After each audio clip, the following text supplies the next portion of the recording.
Infobank News Weekly Recap.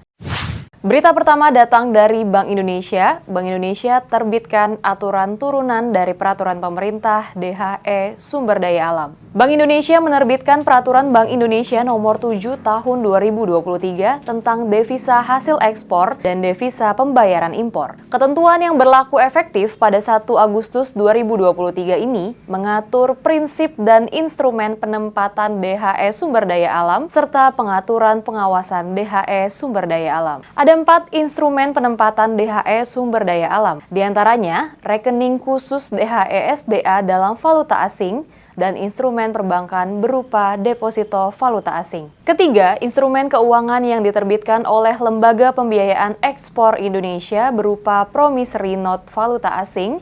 Dan terakhir, instrumen Bank Indonesia berupa term deposit operasi pasar terbuka konvensional dalam valuta asing di Bank Indonesia. Keempat instrumen tersebut dapat dimanfaatkan oleh eksportir sebagai agunan kredit rupiah dari bank dan atau LPEI dan pemanfaatan lain yang ditetapkan oleh Bank Indonesia. Selanjutnya ada dari pergantian direksi BPD. Kini giliran Dirut Bank DKI diberhentikan di tengah jalan. Direktur Utama Bank DKI yakni Fidri Arnaldi dikabarkan dicopot dari jabatannya. Hingga saat ini belum ada statement resmi dari pihak manajemen, namun menurut sumber Infobank News, kabar ini dipastikan valid. Adapun pemberhentian Direktur Utama Bank DKI ini diputuskan saat rapat umum pemegang saham Selasa 1 Agustus 2023 di Jakarta. Selanjutnya, isi rekening orang tajir Indonesia makin naik hingga mencapai 4.241,9 triliun rupiah. Ketua Dewan Komisioner Lembaga Penjamin Simpanan Purbaya Yudisa Dewa mengatakan rekening tabungan orang tajir di Indonesia di atas 5 miliar terus meningkat. LPS mencatat hingga saat ini nilai total tabungan orang kaya tersebut telah mencapai 4.241,9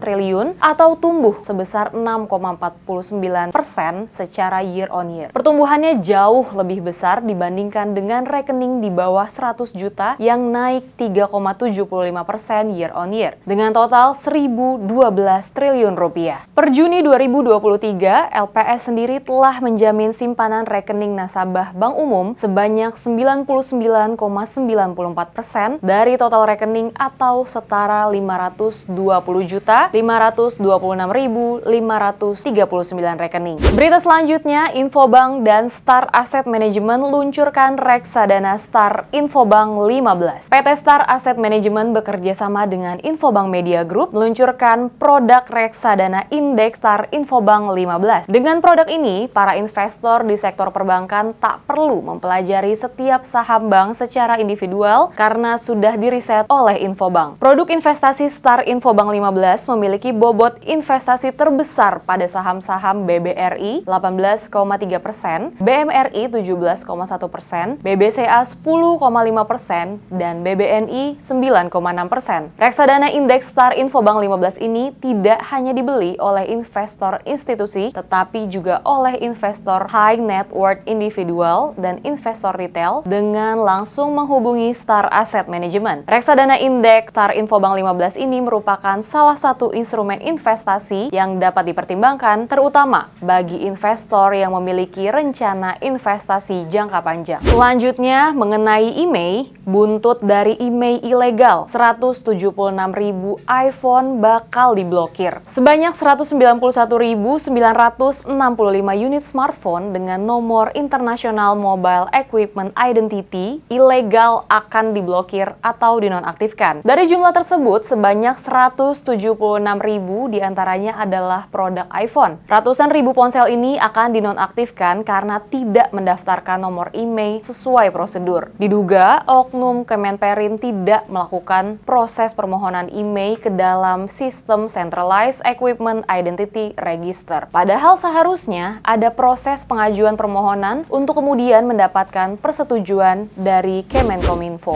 Kerugian negara dari kasus ini ditaksir mencapai 353 miliar rupiah.